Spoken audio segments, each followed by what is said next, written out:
By the time this video comes out, it will have been a solid week or more since the final chapter of Undead Unluck released, and I honestly think that the ending was extraordinary. It even brought me to literal tears, which is a statement I say a lot on this channel now that I think about it. And while I have no problems with the ending itself, as these rose-tinted lenses of mine fade away while I look at the finished product, I can't help but have some gripes with the last arc of the series, more specifically with the villain group introduced in Loop 101, the 10 Superior Rules. In a series with incredibly deep and well-developed lore, an extremely good power system, and a large cast of amazing characters, something was bound to fall short of its full potential, and I, and many others, believe that the 10 Superior Rules are unfortunately the ones that had to take this hit. Today, I will be talking about the Superior Rules and getting all of my immediate thoughts out before I reread the series and eventually review it. Before we get started, it'd be great if you like the video for the algorithm and subscribe for future Undead Unluck content on the channel. So, who are the Superior Rules and why do they matter? Formally introduced in Chapter 182, the Superior Rules are a group made out of the first 10 Master Rules that were added to the world. They are located inside the Master Room, which is inside of the Sun, and are presented as a counterpart to the Union, even having their own round table. The rules are ranked from strongest to weakest depending on which seat they hold. From seats 1 to 10, the rules are as listed: Soul, Death, Change, Luck, Justice, War, Time, Language, Beast, and Sick. They were always present in previous loops, but were always taken care of by Juiz and Unjustice. We'll get back to that later because it's important. In Loop 101, Juiz's absence had to be covered by Andy, in which he used his soul to seal the Superior Rules inside the Master Room. Over time, this seal weakened, and eventually the rules became able to attack the Union by way of quests. Now, I can't necessarily say that all 10 of the Superior Rules were wasted, and that's what makes what happened to the other 7 worse. The first Master Rule that the Union fights is Sick, and not only does he pose a threat that even the entire Union couldn't handle, but he's also the main antagonistic force within one of the best arcs in the series. And this isn't a coincidence at all, because it happens 2 more times. The next Master Rule that the Union faces is Beast, and again, this fight is absolutely amazing. Beast present here introduces the ability to utilize the soul, massively changing the power system for the rest of the series.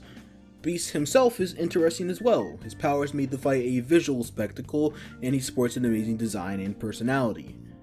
The very next Master Rule, Language, is responsible for what is not only considered to be the best fight in Undead Unluck, but also one of the best arcs in Undead Unluck as a whole.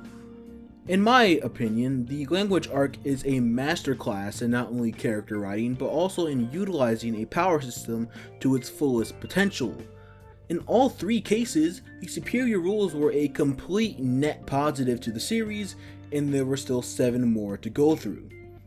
After 3 amazing, nearly back-to-back showcases of the Superior Rules, with Language putting on an absolutely incredible show, the potential for the rest of the group skyrocketed to near infinity, especially Soul, the first and strongest rule. He's the embodiment of the backbone of this power system. The concept of the soul becomes so important to Undead Unluck as a whole that it was almost unimaginable that the guy at the top of it all would be anything less than spectacular. And to a slightly less extent, the same goes for the rest of the Superior Rules. So what happened? I have an extremely simple answer to this question, and it's just one word: Julia. To explain myself a bit, first of all, I'm not saying Julia ruined the Superior Rules, we will circle back to this later. I'm sure there's some real-world explanation for why they ended up the way they did, but I don't know Tozca personally, so I can't really ask or even theorize about those. But what I can do is look at the manga itself and see what happened in the story. Chapter 222 is when this problem begins to show its head. The current Union is the strongest it's ever been. Almost every negator is present, and the Union now has the current strongest negator, Andy, back with them. And while Unjustice has yet to manifest, the Union has 3 entire months to not only get Julia to manifest Unjustice, but 3 months to get even stronger as a whole. This causes gods, plural, and the Master Rules to force Ragnarok in an attempt to destroy the Union before Unjustice can manifest. Sun then appears with the remaining Superior Rules revolving around them in separate planets. I still remember my very first reaction when this chapter came out. The rest of the Superior Rules aren't getting fights. I was freaking out because I was extremely excited to see the rest of the rules in action. They had been built up for a while and had a lot to live up to, especially you. And I was scared that they would be reduced to nothing but batteries to fuel Sun's destruction. And then a glimmer of hope shined down upon us as the Union split up in order to take on the rules individually. There's even a great double page spread teasing us for the fights ahead. Andy and Fuko versus Death and Luck, Gina versus Change, Yusai versus Justice, Shen and Mui versus Time, Billy and Tella versus War, and Rip and Lotla versus Sick. This was going to be absolutely incredible, but it didn't end up that way. The Superior Rules are treated as more of a stepping stone than anything, something that needs to happen before the finale. They're not completely overshadowed, but they share a lot of their panel time with Julia, and I can't even be mad about that because Julia's great. The fight that has the most to it in my opinion is Gina versus Change. It takes up half of, if not a little bit more than half of chapter 227 and has some really great character moments. Change herself is pretty okay as well. I love her design for various reasons, and she acts as a nice foil to Gina. Would I have preferred for the fight to be a bit longer? Yes, but I'm content with what we got.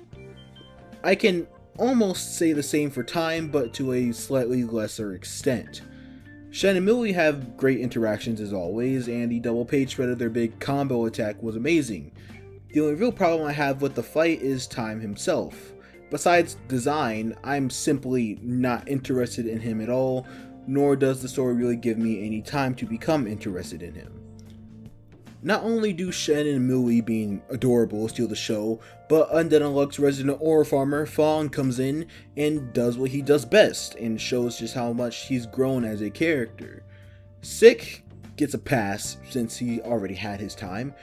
War is in the same boat as Time, except he has even less panel time, and Justice might as well be non-existent. I literally can't tell you a single thing about Justice's abilities or character. In chapters 227 and 228, Change, War, Justice, and Time all enter Phase 3, and they all look cool as hell, which makes this even worse, because none of them, besides Change, actually do anything. I think the ones who get it the worst, however, are Death, Luck, and Soul. Soul is chasing Julia down to stop Unjustice's manifestation, and doesn't really do anything that interesting with his abilities besides shoot indiscriminate soul beams, or even give off the feel that the first and strongest Master Rule should. When it comes to Soul as a character, I find him to be kind of uninteresting. When he was first introduced, I was extremely excited to see what he could do, and got almost nothing in the end. After Unjustice manifests, the return of Victor, and the use of Remember, it's pretty much said and done. Death and Luck just get exploded without even entering Phase 3. I mean, Death does enter Phase 3, but for a total of 3 panels. Fang was pretty much already done with Time when Julia arrived there, so I'm not gonna say anything about that. War was finished. Sick also gets a pass for multiple reasons, again.